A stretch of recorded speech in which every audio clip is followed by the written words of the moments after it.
good morning everyone.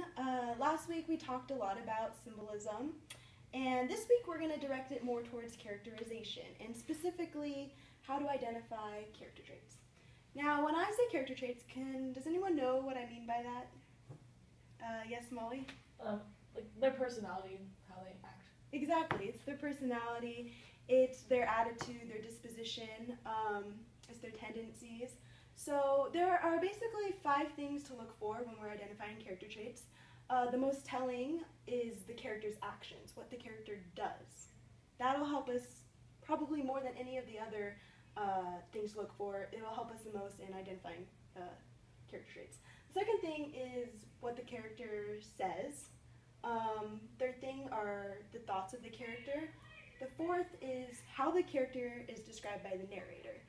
And the fifth is how others perceive the character, how other characters in the story perceive the character we're evaluating.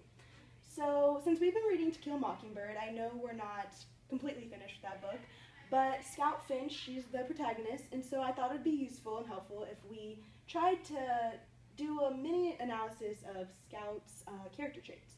So if everyone can just think back and think of things that Scout does repeatedly, things she says, the way she kind of thinks, her thoughts, and if we can brainstorm some of those, and from each of those draw specific character traits that we can pull from Scout's actions, thoughts, and words. So, anyone willing to participate? Sneha?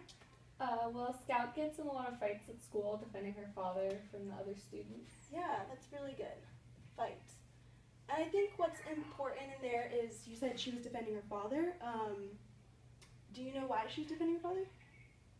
Because she cares about him a lot. She's like, yeah, really loving. And she was mad at the other kids because they were calling him names and stuff. So I can tell you that she's very loyal, yeah, and loving. She cares about her father. She's very loyal. She's loving enough to stand up for him and to get in fights for him. So anything else? Anything else that she might say or do or think? Yes, Veronica? Well, she's always asking her dad questions. Yeah, she's always asking questions. Can you remember what types of questions she's asking? Well, I just remember that she was really confused about why everybody was mad at her dad for being a lawyer in that trial. Mm-hmm. She wants to know more about the world. She's very, would you say? Curious, yeah, maybe? She's really curious. Good job. And anything else maybe we can think of? Yeah, Molly? She gets into trouble a lot, which I think has to do with the fights. Yeah, she gets into trouble. And maybe some other people, other characters in the story, like she gets into trouble with the lady who lives down the street a lot. So others might think that she's a rascal, sort of. Mm-hmm. But anything else? Didn't they say something about how she reads a lot? This I guess would have to go into. Mm-hmm. She's a big reader. She can read before she goes to school. So what can that tell you about her character? She's really intelligent. Yeah, she's very intelligent, and I think this going along with her curiosity just shows that she's mature. She wants to ask the correct questions, the deeper questions that other six-year-olds her age might not ask. So she's pretty mature for her age, even despite the fact that she likes to get in fights sometimes.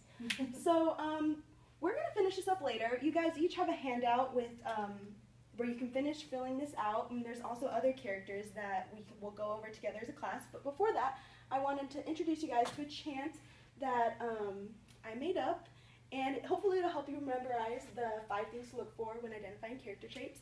So I'm going to sing it all for you guys the first time through, but no passing judgments because I'm not a singer.